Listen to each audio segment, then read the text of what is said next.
I'll fix him, that charm grinder.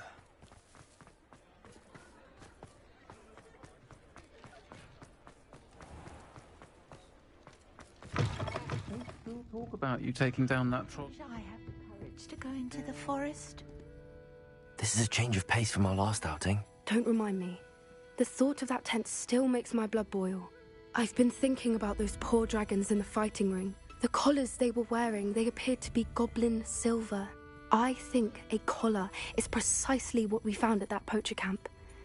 I've never known poachers to use anything like that before. The dragon that attacked my carriage was wearing a collar, and Professor Fig was genuinely baffled by its behavior. That attack always did strike me as a little strange, seemingly coming out of nowhere.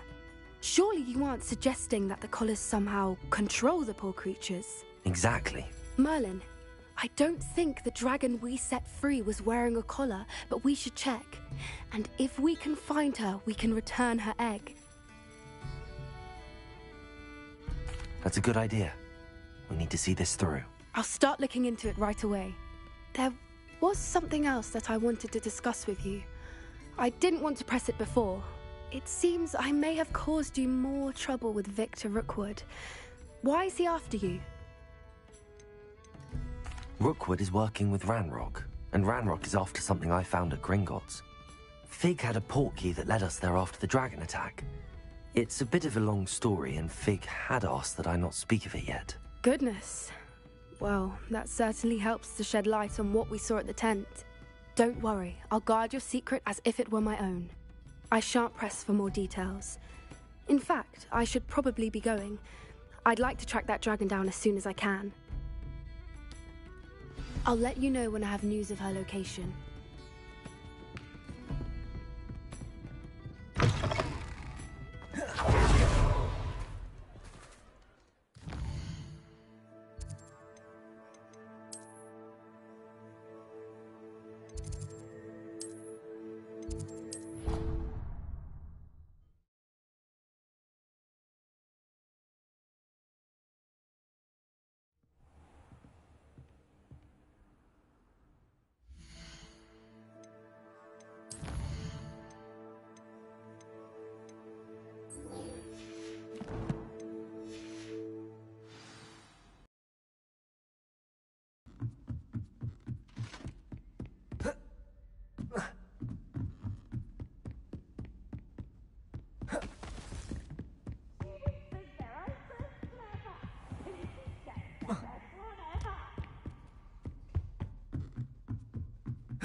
I've been studying Salazar Slytherin's spellbook. Meet me in the Undercroft. I found something. You wanted to speak with me, Mother?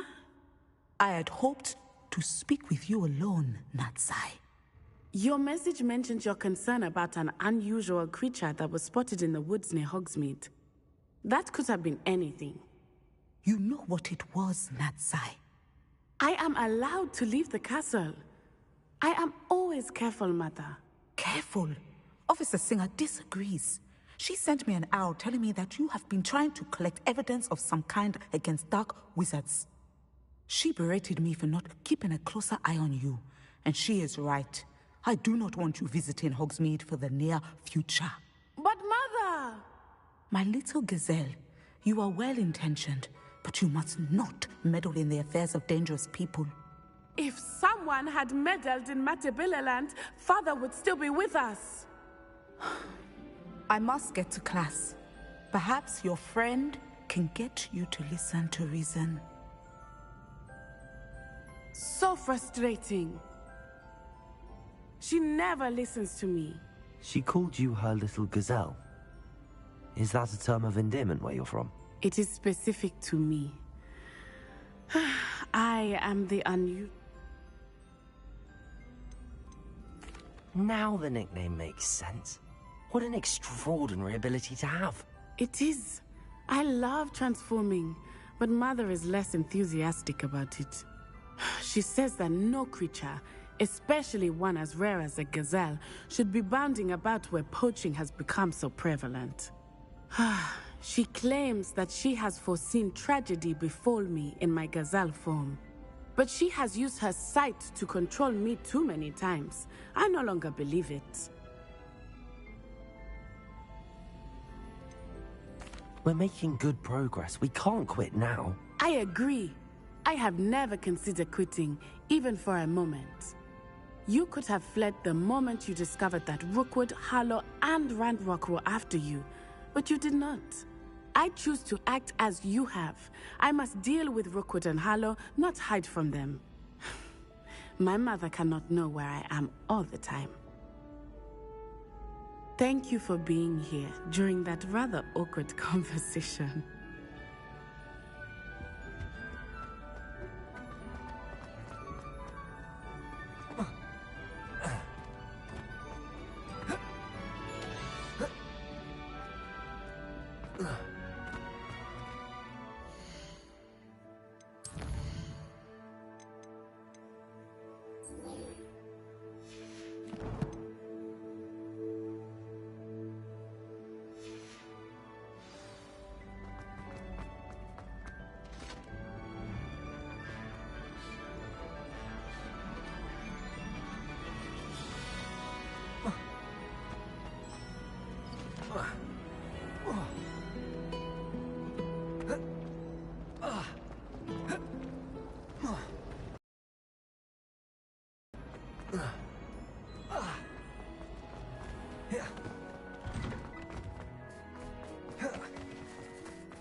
Might some kind soul help me?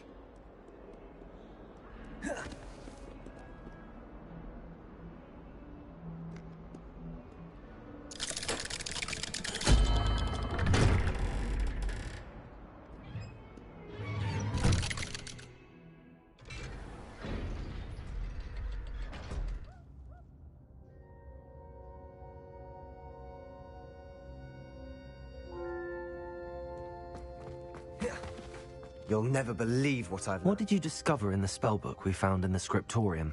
Salazar Slytherin's spellbook was a little difficult to interpret, but fascinating. Evidently, he encouraged teaching dark magic at Hogwarts. Neither the Imperious Curse nor the Killing Curse was unforgivable during his time. He believed students should be prepared to use dark magic when necessary, not to fear it. That's why we had to use Crucio to gain access to the scriptorium. He didn't want his knowledge shared with anyone who was afraid of the power of dark magic.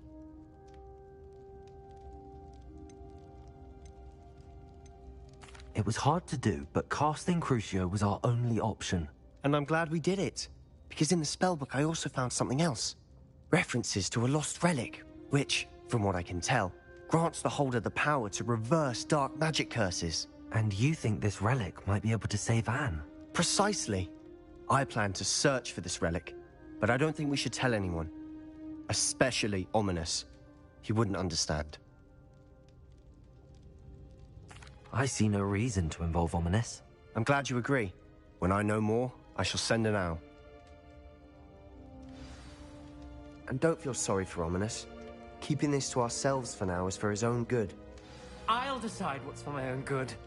Ominous, we were just about to get some air. Care to join? You're a liar, Sebastian. I heard everything. You swore you'd never engage in anything to do with dark magic again. No, I didn't. I said I understood you wanting that. I'd never swear to give up on finding a cure for Anne. You don't know when to stop, do you? I know when not to stop.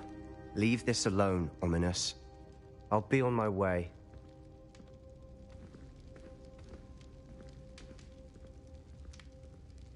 I am not letting this go. Ominous, Sebastian meant well. I know what I heard.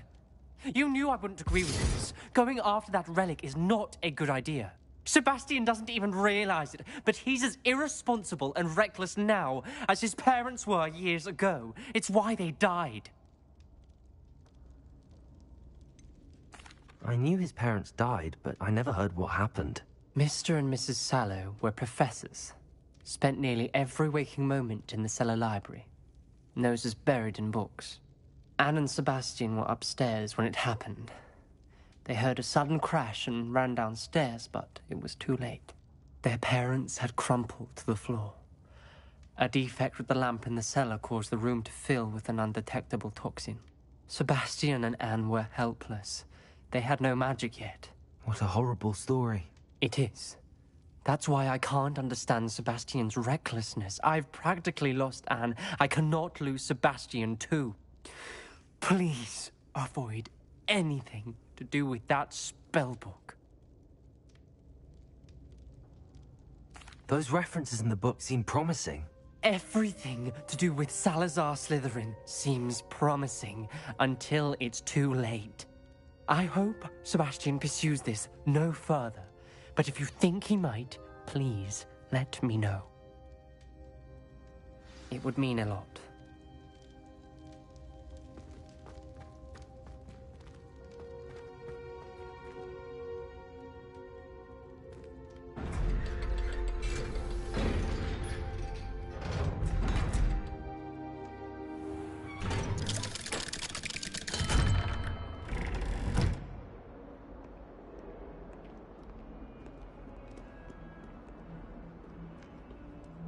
If only a new student would help me with my sad predicament.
Might some kind...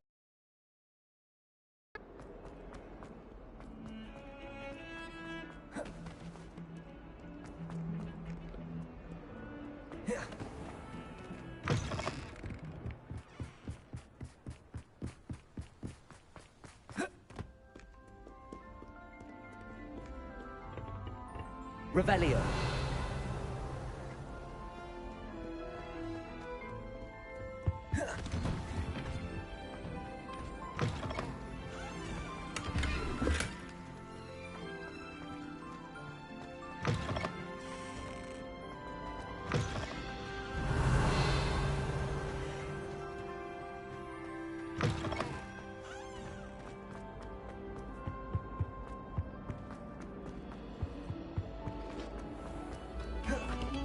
A moment of your silence and attention.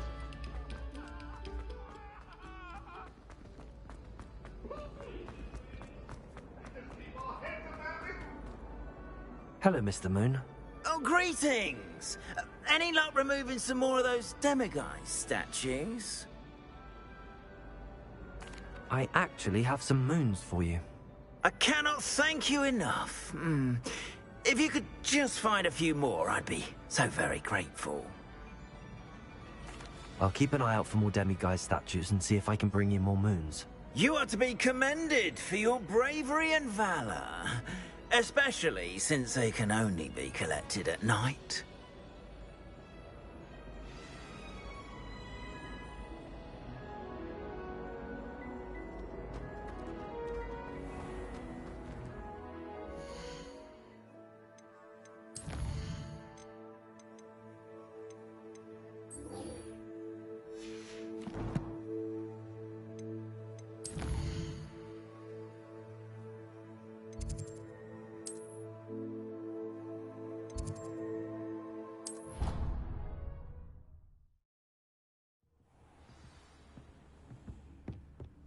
Deke would like to talk with you when you have a moment. Hello, Deke. Professor Weasley said you wanted to tell me more about the loom. Ah, hello. Yes, about that. Deke has had a thought. He...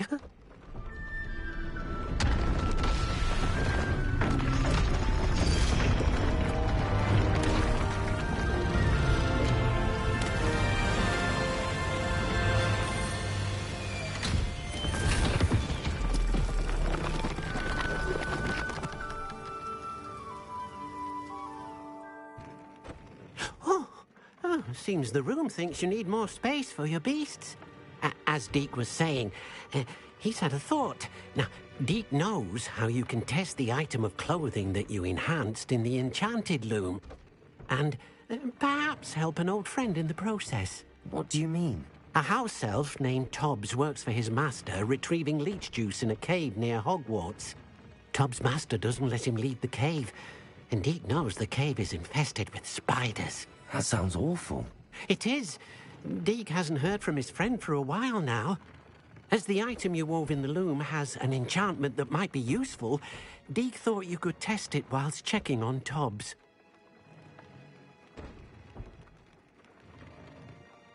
I understand. Leave it to me, Deke.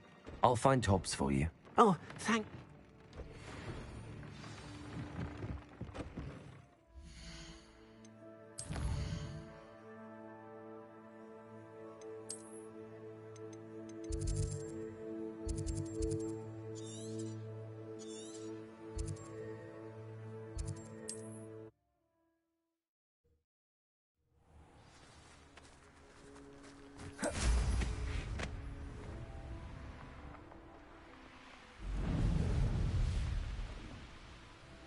An astronomy table. Should prove useful once the sun's down.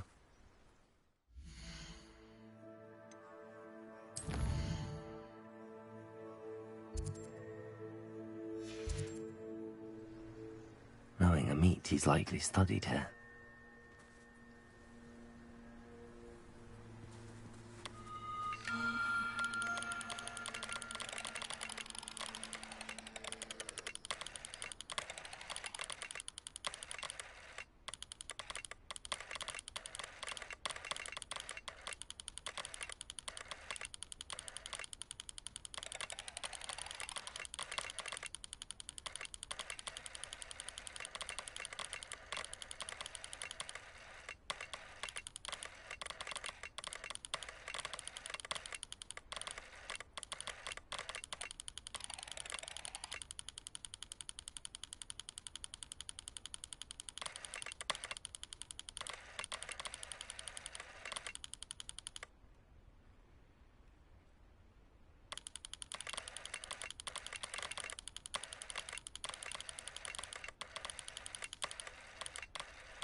This must be Tobbs's cave. I suppose I should head inside.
Tobbs's master is awful. Tobbs? Tobbs? Deke sent me. Are you in here?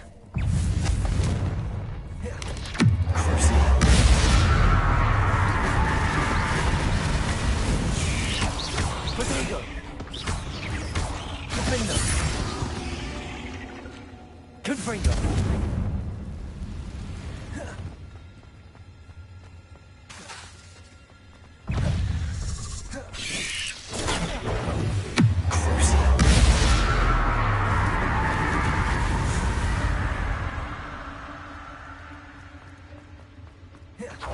Looks as if Tobbs was here some time ago.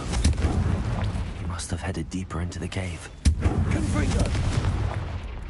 Defender!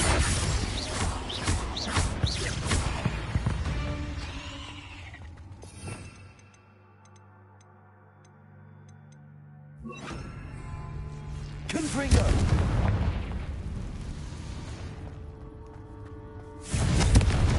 Expelliarmus! Defender!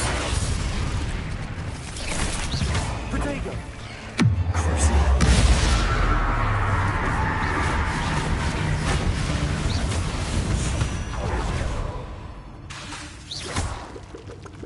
Confringo!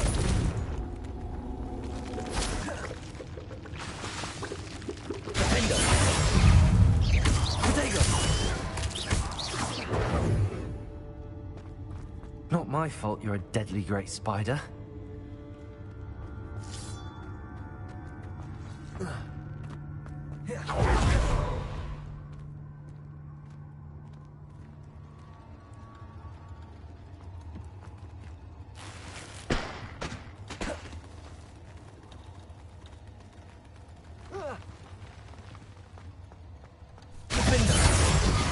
Confringo!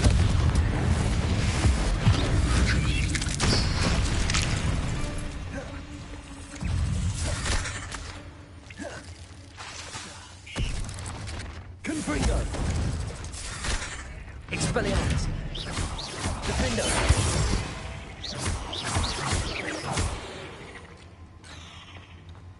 Confringo!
Confringo! Expelliarmus!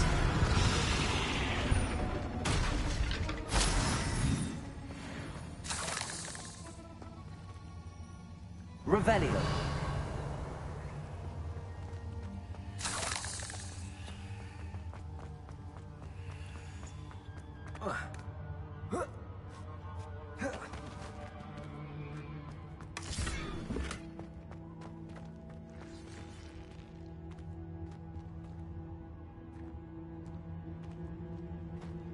Confringo.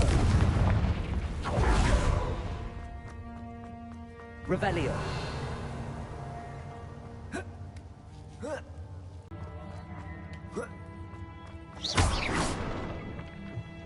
Oh no. I have a feeling that house elf is poor Tobbs. Left here alone with the spiders.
Confringo!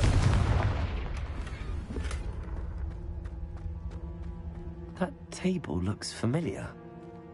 Seems I'm back at the entrance to the cave.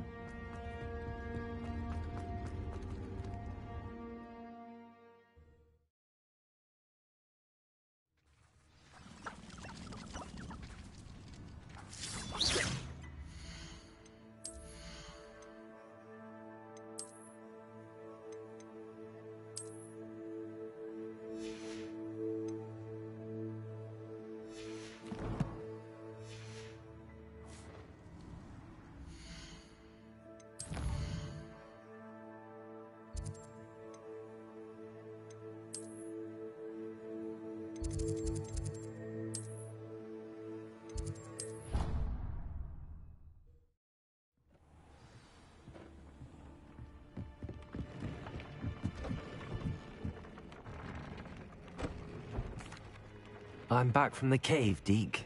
Wonderful. Deke hopes you gave Deke's best to Tobbs. I'm sorry to tell you this, Deke, but Tobbs is gone. It seems he was unable to avoid the spiders in the end. Oh my. Deke was afraid of this, alone in that cave for so long. Oh, poor Tobbs. Deke and Tobbs once shared the same master. When he died, we were separated. Deke always wished Tobbs had been sent to Hogwarts too. Deke feels lucky to serve such kind witches and wizards like you. Deke will miss his friend dearly, and will raise a glass to him with a heavy heart.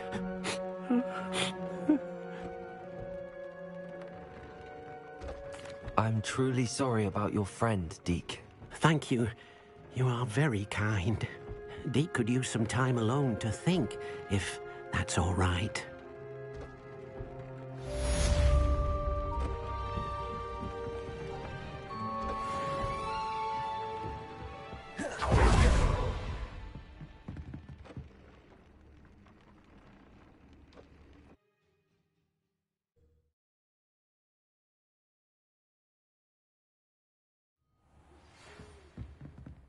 When you have a moment, please stop by the Room of Requirement. Deke mentioned you might be interested in learning how to breed beasts.